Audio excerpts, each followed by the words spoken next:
foi um movimento artístico, literário e cultural que surgiu no século XX. O movimento tinha como objetivo romper com o tradicionalismo da época, experimentando novas técnicas e criações artísticas. Cândido Torquato Portinari nasceu no dia 30 de dezembro de 1903 em uma fazenda de café, na cidade de Bradowski, interior de São Paulo. Filho de italianos, Portinari veio de uma família humilde e era o segundo filho de 12 irmãos. Mesmo com formação escolar apenas até o ensino primário, ele participou da elite intelectual brasileira da década de 1930. Portinari deixou São Paulo aos 15 anos e fixou residência no Rio de Janeiro, onde se matriculou na Escola Nacional de Belas Artes. Aos 20 anos, Cândido já era prestigiado pela crítica nacional. Contudo, será em 1928, quando conquistou o Prêmio de Viagem ao Estrangeiro da Exposição Geral de Belas Artes, que Portinari ganhará o mundo. Morou em Paris e outras cidades europeias, onde conheceu artistas como Van Gogh, Otto Frisch, além de Maria Martinelli, uruguaia com quem se casou e viveu toda a sua vida. Regressou ao Brasil em 1931 e nessa época passou a valorizar mais as cores em seus trabalhos, abandonando os conceitos de volume e tridimensionalidade. Em 1935, Cândido Portinari recebeu uma menção honrosa na Exposição Internacional do Carnegie Institute de Pittsburgh, Estados Unidos. Esse acontecimento abriu de vez as portas para que o pintor, naquele e em outros países, fizesse tremendo sucesso. Os Retirantes. Cândido Portinari pintou essa obra em 1944, com a técnica de óleo sobre a tela. Nela foi retratada a migração nordestina. Na tela estão 5 crianças e 4 adultos, com a aparência triste e desesperada. O artista usou tons terrosos para transmitir uma sensação de ambiente seco, fúnebre e melancólico. Por isso, há uma paisagem escassa de água e vida.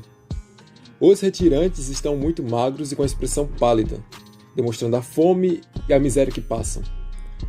2 mulheres seguram, cada uma criança de colo, uma com um corpo esquelético e outra envolta em panos com um olhar assustado. Outra criança possui um inchaço na barriga enquanto seu físico permanece magro, mostrando que a fome, o medo e as doenças assombram até as crianças retirantes. No cenário, em volta deles, tem urubus sobrevoando e um solo seco. Os retirantes estão descalços e com roupas rasgadas, em volta de ossos e restos de animais pelo chão. Logo, é perceptível que aquelas pessoas encontram-se em um estado extremo de pobreza e põem-se em risco para conseguirem uma vida melhor.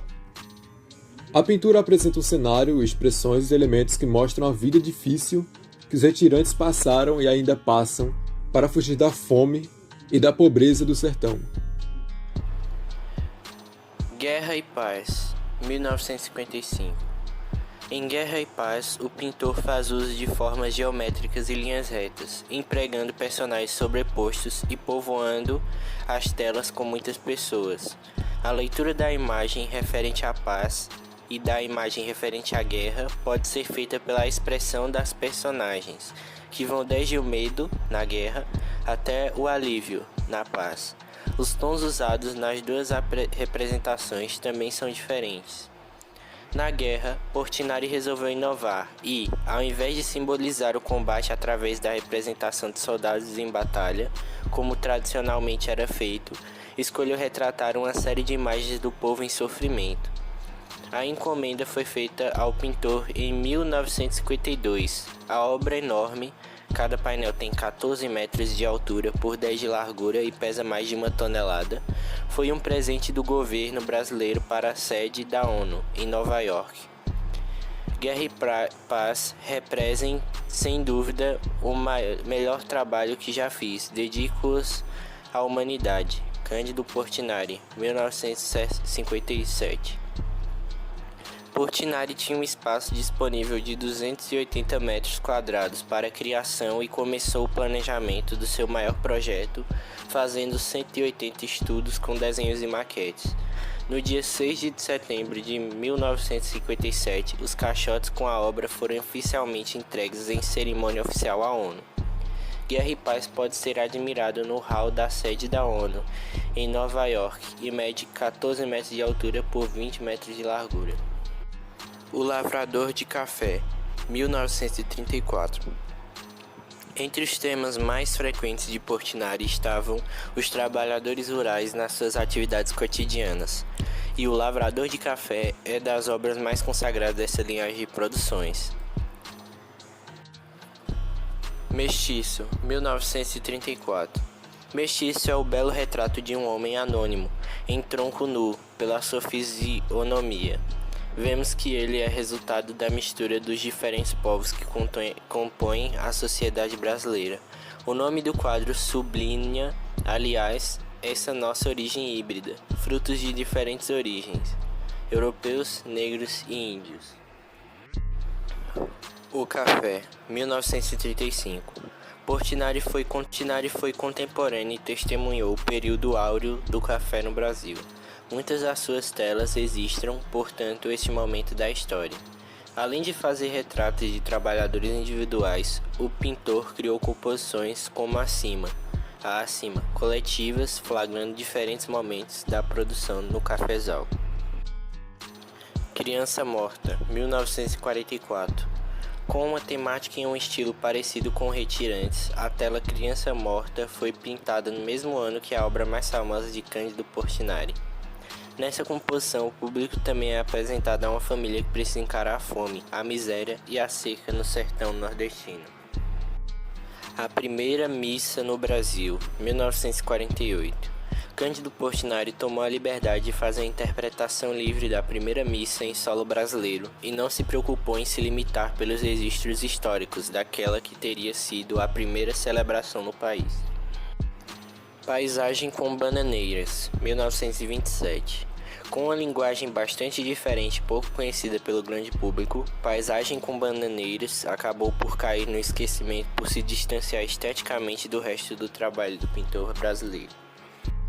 Baile na Roça, 1923. Baile na Roça é de suma importância na obra do pintor, porque foi a primeira tela com temática nacional. Ela foi criada quando Portinari tinha apenas 20 anos e estava estudando na Escola Nacional de Belas Artes, do Rio de Janeiro. Meninos Soltando Pipa, 1947.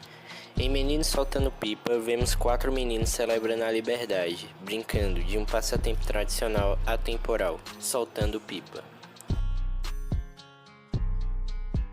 Cândido Portinari foi um importante artista plástico brasileiro na fase modernista, reconhecido mundialmente, recebeu diversos prêmios e participou de inúmeras exposições. Além da pintura, Portinari também se dedicou a ilustrações, gravuras e à docência, sendo professor de artes. De demonstrar a beleza que existe no mundo, que no caso, quando eu representei as árvores e o céu, eu quis mostrar a beleza que há no mundo, mas na simplicidade que eu fiz as árvores e nas falhas, quis mostrar que do mesmo jeito que o mundo pode ser falho e um pouco bagunçado, ele ainda tem suas pequenas coisas que o fazem belo. Tentei representar uma cerejeira em um balanço vazio. O tempo em que a cerejeira permanece florida é curto, assim ela deixa a lição de que deve-se aproveitar ao máximo cada momento da vida. E o balanço vazio representa a solidão.